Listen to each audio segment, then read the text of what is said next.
Hi எல்லாருக்கும் வணக்கம். நான் உங்களுக்கு சங்கர் விஜய் பேசுகிறேன். என் கலக்கல் சினிமா. இப்போ நம்ம ஒரு படத்தோட ரிவ்யூ பார்க்க போகிறோங்க. அந்த படத்தோட ரிவ்யூ உங்கள் எல்லாருக்குமே தெரிஞ்சிருக்கும். இன்னைக்கு ஒரு பிரம்மாண்டமான ஒரு படம் ரிலீஸ் ஆயிருக்கு. சூர்யா, அனுஷ்கா, ஸ்ருதிகாசன் மற்றும் சூரி பலர் நடிப்பில் வெளிவந்திருக்கும் ஹரி இயக்கத்தில் சிங்கம் 3.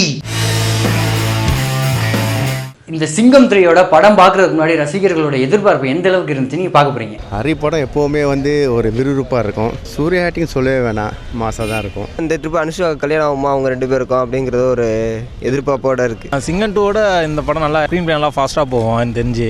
இது ஒரு பக்கா பவர்ஃபுல் ஆக்ஷன் பேக்கேஜில் இருக்கணும்னு எதிர்பார்க்குறோம். இந்த ட்ரிப்பும் அதே ஆக்ஷனோட எதிர்பார்க்குறோம். இந்த படத்தை பற்றி பேசுறதுக்கு முன்னாடி இந்த படம் பார்த்துட்டு வெளியே வந்தாங்க. அதாவது நம்ம ஃபோரம் மாலில் தான் பார்த்துட்டு அப்படியே வெளியே வந்தேன். பைக் எடுத்துகிட்டு அப்படியே வரும்போது அப்படியே ஒரே ஃபீல் என்னென்னா சிங்கம் மாதிரி அவர் மாதிரி ஃபயராக அப்படியே கட்ட கட்ட கட்ட கட்ட கட்ட கட்ட கட்டன்னு இங்கே பார்த்துக்கிட்டு இங்கே பார்த்துட்டு கார்லாம் கிராஸ் ஆனிச்சுன்னா அப்படியே முறைச்சிக்கிட்டு அப்படியே வந்து தான் ஆஃபீஸில் இறங்கினேன். அப்புறம் பார்த்தா தான் நம்ம ஸ்கூட்டியில் தான் வந்தோம் அப்படின்ட்டு. ஏன்னா அந்த அளவுக்கு ஹரி சார் இந்த படத்தில் சூர்யா பயங்கரமாக சித்தரிச்சுப்பாருன்னு கூட சொல்லலாம். இந்த படத்தோட கதை என்னென்னா, ஆந்திராவில் நேர்மையான ஒரு கமிஷனர் இறந்துறாருங்க, கொலை செய்யப்படுறாரு. அதை கண்டுபிடிக்க முடியாத சூழ்நிலையில் அதை எப்படி கண்டுபிடிக்கிறது அப்படிங்கும்போது நம்ம சிங்கம், அதாவது நம்ம தமிழ்நாட்டில் உள்ள சிங்கம் போலீஸ் ஆஃபீஸர் சிபிஐ மூலமாக ஒரு ஆஃபீஸராக அவரை நியமிக்கிறாங்க. அதுக்கப்புறம் அவரை கண்டுபிடிச்சாரா இல்லையா, அந்த கண்டுபிடிக்கும் போது உள்ள பல பிரச்சனைகள்லாம் வருது. இந்த பிரச்சனைகள்லாம் உடச்சி இருந்து அதை கண்டுபிடிச்சு அவங்கள மக்கள் மத்தியில் அவர் நிரூபிச்சாரா அப்படிங்கிறது அந்த படத்தோட கதை. சரி, ஓகே, நம்ம உள்ளே போகலாம். ஹரி எந்த அளவுக்கு பண்ணியிருக்காரு அப்படின்னு பார்க்கும்போது ஹரி படத்தில் அவரோட படம் எப்பயுமே என்ன ஸ்பீடாக போகும், அதுக்கான சில சென்டிமெண்ட்ஸ் எல்லாமே இருக்கும். அதை அப்படியே ஃபுல் அண்ட் ஃபுல் பண்ணியிருக்காரு. ஆனால் அந்த போலீஸ் ஸ்டோரி, அதாவது சிங்கம் 3ல என்ன பண்ணியிருக்காரு அப்படின்னு பார்த்தோம்னா, ஒரு கதைக்களம் ஓகே, ஒரு மாஃபியா கும்பல் பெரிய பெரிய கும்பலை கண்டுபிடிக்கிறதுக்கு முயற்சி செய்கிறாரு. அந்த நேரத்தில் சூர்யாவை பயங்கரமாக பயன்படுத்திக்கிறாங்க கூட சொல்லாங்க. அதுவும் முக்கியமாக ஒரு ஆஸ்திரேலியாவில் போயிட்டு ஒரு சீன் இருக்கும். ஆஸ்திரேலியா போய் அவருக்கு வில்லனை போய் கண்டுபிடிச்சி வெளியே வர சீன் ஏர்போர்ட்டில் இவர் போலீஸ் ஆஃபீஸர் நிப்பாட்டிடுவாங்க. அதாவது சிங்கம் 3 சூர்யாவை நிப்பாட்டிடுவாங்க. அந்த இடத்துல எல்லாருமே மேல் பிள்ளைக்கு அவங்க உள்ளே விட மாட்டாங்க ஏர்போர்ட்டில். அப்போ ஒரு சீன்ஸ் வரும், பயங்கரமாக இருக்கும். நான் இந்த மாதிரி கூகுளில் உடனே சர்ச் பண்ணி பார்க்கும்போது ஒரு பற்றி அப்படி பண்ணோன்னே அப்படியே வரும்போது அவங்களே பார்த்து சல்யூட் அடிப்பாங்க. அந்த சீன் மேலே பிள்ளரிங்க.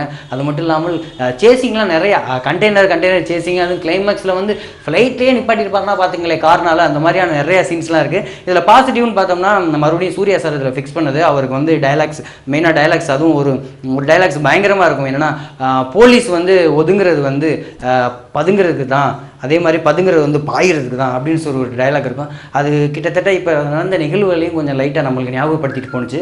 அது மட்டும் இல்லாமல் கல்வி சம்மந்தப்பட்ட விஷயத்தை காமிச்சிருப்பாரு.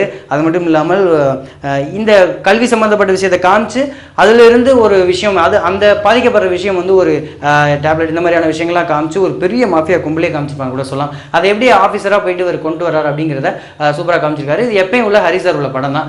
அப்புறம் மியூசிக் டைரக்டர் எப்படி பயன்படுத்திக்கிறான்னு பார்த்தோம்னா, இதில் சாங்ஸ் எதுவுமே அந்தளவுக்கு பெருசாக ஒன்றுமே இல்லைங்க. அதுவும் இந்த ஸ்ருதிகாசன் இவங்க 2 பேரும் பண்ணுற டான்ஸ் ஆகிற சாங்ஸ் நல்லாயிருக்கும். அதை கொரியோகிராஃப் நல்லாயிருக்கும், கேமரா நல்லா பயன்படுத்தியிருப்பாங்க. அதுக்கப்புறம் ஸ்ருதிகாசன் உண்மையிலே எல்லாருமே கேலி பண்ணாங்க, இவங்க வாய்ஸ் நல்லா இல்லை, இவங்க ஆக்டிங் நல்லா இல்லை அப்படின்னு முன்னாடி. ஆனால் இந்த படத்தில் கண்டிப்பாக கேலி பண்ணவங்களுக்கு உங்களுக்கு பிடிக்கும். ஏன்னா அந்தளவுக்கு பர்ஃபெக்டாக அவங்களோட கிளாமராக இருக்கட்டும் சூப்பராக பண்ணிப்பாங்க. டான்ஸ் நல்லாயிருக்கும். அந்த காமெடி, அதாவது சூரியோட சேர்ந்து நக்கல் அடிக்கிற காமெடி, ரோபோசங்களோட சேர்ந்த காமெடிலாம் நல்லா பண்ணியிருப்பாங்க.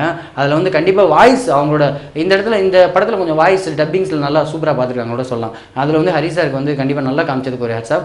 இந்த படத்தில் சூரிய பற்றி சொல்லணும்னா, அவரோட சின்ன சின்ன காமெடி, நயாண்டியான காமெடிஸ்லாம் இருக்கும். இந்த விவேக் சிங்கம் 1ல் பண்ணியிருப்பாரு, அந்த மாதிரி சில காமெடிஸ்லாம் இருக்கும். அதுக்கப்புறம் ரோபோ சங்கரை பற்றி சொல்லணும். ஏன்னா இவர் போலீஸ் ரைட் ஹேண்டாக யூஸ் பண்ணியிருப்பாங்க. அந்தளவுக்கு ஒரு பர்ஃபார்மராக பண்ணியிருப்பாரு. இன்னும் அதிகம் கொடுத்துருக்கனால ஒரு ஃபீல் தான். ஆனால் அவரோட இதை நல்லாவே ஃபீல் பண்ணியிருப்பாரு. சின்ன சின்ன காமெடி அவர் நல்லா பண்ணியிருப்பாரு. அனுஷ்கா அவங்க சாங்ஸில் கொஞ்சம் குண்டாக இருப்பாங்க. அவங்க அவ்வளோதான், அந்த அவங்களோட இளமை போயிடுச்சோங்கிற ஒரு ஃபீல் வருதுன்னு நினைக்கிறேன். அந்தளவுக்கு கொஞ்சம் இதாக இருக்கும். மற்றபடி சூர்யா சாரோட ஃபைட் சீன்லாம் மிரட்டலாக இருக்கும். அதுவும் காரில் போகும்போது, கார் ரன்னிங்கில் போகும், அதை பின்னாடி பார்த்து அடிக்கிற சீனு, அது ஓப்பனிங்கில் ஒவ்வொரு பாட்டையும் ஞாபகப்படுத்துகிற சீனு, இதெல்லாம் உண்மையிலே பாசிட்டிவாக இருக்கும், கொஞ்சம் எனர்ஜியாக இருக்கும். ஃபர்ஸ்ட் ஹாஃப் பார்த்தோம்னா இந்த மாதிரி காமெடி, தென் ஆந்திராவை காமிச்சு அப்படியே வரும்போது ஏதோ ஒரு ஃபீல், ஏதோ ஒரு மிஸ் ஆகிற மாதிரியே ஒரு ஃபீல். ஆந்திராவுக்குள்ளே இருக்கிறதுனால என்னென்னு தெரியல நம்மளுக்கு.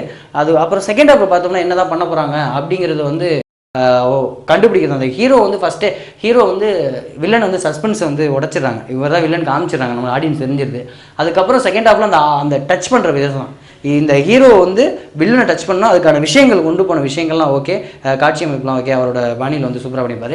என்ன ஹரி சார் படத்தில் எப்பயுமே ஒரு கேரக்டர் பண்ணுறாங்கன்னா, ஒரு வீட்டில் சாப்பிட்றாங்களோ இந்த மாதிரி ஒரு சீனை காமிக்கணும்னா வெளியே கேமரா வச்சு கொண்டு அவங்க காமிப்பாங்க. இந்த இதெல்லாம் கொஞ்சம் குறைச்சிருக்கலாமோன்னு தான் தோணுது.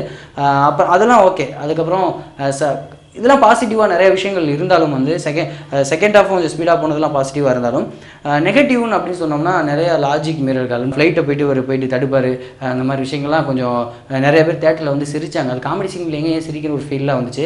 அதுக்கப்புறம் சூர்யா சார் எதுக்கெடுத்தாலும் கத்துறது, எதுக்கெடுத்தாலும் ஆக்ரோஷமாக பேசுறது, சில டைம் கொஞ்சம் எரிச்சலாக இருந்துச்சுன்னு கூட சொல்லலாம். ஃபைட் சீனில் அடித்து பறக்க வருது, இங்கே தூக்கி போகிறது, இங்கே தூக்கி போகிறது, இங்கே தூக்கி போகிறது, இங்கே தூக்கி போகிறது, இந்த மாதிரி விஷயங்கள்லாம் நிறையா. அதுக்கப்புறம் ஃபுல் அண்ட் ஃபுல் இந்த மாதிரி விஷயங்கள்லாம் கொஞ்சம் அதிகமாகவே இருந்துச்சுன்னு கூட சொல்லலாம். மியூசிக்கை பற்றி கண்டிப்பாக சொல்லணும்.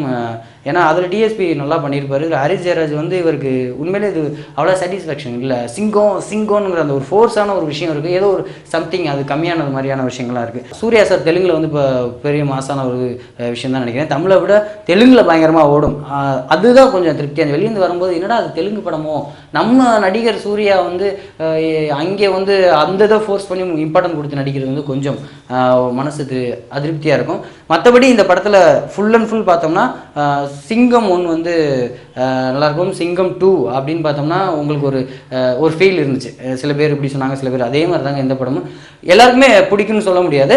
ஆனால் வந்து ஹரிஷ் சாருக்கு உள்ள அந்த ரசிகர்கள் அந்த திருப்திப்படுத்துகிற ஒரு விஷயம், அவரோட விஷயத்தை அவர் குறைக்காமல் கரெக்டாக பண்ணியிருக்காரு, போர் அடிக்காமல் அந்த விஷயம்லாம் சூப்பராக பண்ணியிருக்காரு.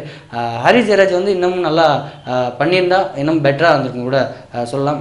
இவ்வளோ தான் இந்த படத்தை பற்றி, சிங்கத்தை பற்றி சொல்லணும். இதுக்கு பெருசாக ஒன்றில் ஒன் டைம் வாட்ஸ்அப் மூவி கண்டிப்பாக ஃபேமிலியோடு போய் பார்த்துட்டு வரலாம். கடைசியாக சிங்கம் 3னா ஏமாற்ற மாட்டாங்க. கண்டிப்பாக வந்து ஒரு 2.5 மணி நேரம் வரும்னு நினைக்கிறேன் இந்த படம். கண்டிப்பாக வந்து என்ஜாய் பண்ணிட்டு வரலாம். இதெல்லாம் வந்து தூக்கி ஓரம் கட்டி வச்சுட்டு என்ஜாய் பண்ணிட்டு வரக்கூடிய ஒரு படம் தான். சூர்யா ரசிகர்களுக்கு பெரிய லெவலுக்கு போகும். அது கண்டிப்பாக ஆந்திரா ரசிகர்களுக்கு பயங்கரமாகவே இது பிடிக்கும் கூட சொல்லலாம். கண்டிப்பாக போய் தேட்டரில் பாருங்கள். அது மட்டும் இல்லாமல் இந்த படத்தோட ரிவ்யூ, என்னோட ரிவ்யூ நீங்கள் பார்த்தீங்க, இந்த படம் பார்த்து வந்த ஆடியன்ஸோட ரிவ்யூ எப்படி இருக்குன்னு பார்க்க போகிறீங்க. சிங்கத்தின் வேட்டை தொடரும். ஹரிசாரால மட்டும்தான் இப்படி எடுக்க முடியும். படம் சூப்பராக இருக்குது, இன்னும் தடவை வந்து பார்ப்போம். வருஷத்துல 2017 சூப்பர் செமையா சூப்பராக இருந்துச்சு. வேற லெவல் பக்கா மாஸ், அடிச்சிக்க முடியாது. சிங்கம் தான். படம் நல்ல வெற்றி படம் தான். செம ஸ்பீடு, பெஸ்ட் மூவி. படம் சூப்பராக இருக்குது. சூர்யாட மட்டும்தான். சுட நியூஸ் தமிழ் சினிமாவில் நீங்கள் அப்படியே ஹாட்டாக தெரிஞ்சுக்கணும்னா நம்ம கலக்கல் சினிமாங்கிறத ஃபேஸ்புக்கில் போய் ஃபாலோ பண்ணலாம். அது மட்டும் இல்லாமல் ட்விட்டரில் ஃபாலோ பண்ணலாம். யூடியூப்லேயும் போய் நிறைய வீடியோஸ்லாம் பார்க்கலாங்க. அப்படியே அந்த ஏரியா பக்கம் வரும்போது சங்கர் விஜய் லைட்டாக ஃபாலோ பண்ணுங்கள். அதுவரை உங்களிடம் வந்து விடைபெறுவது உங்கள் சங்கர் விஜய்.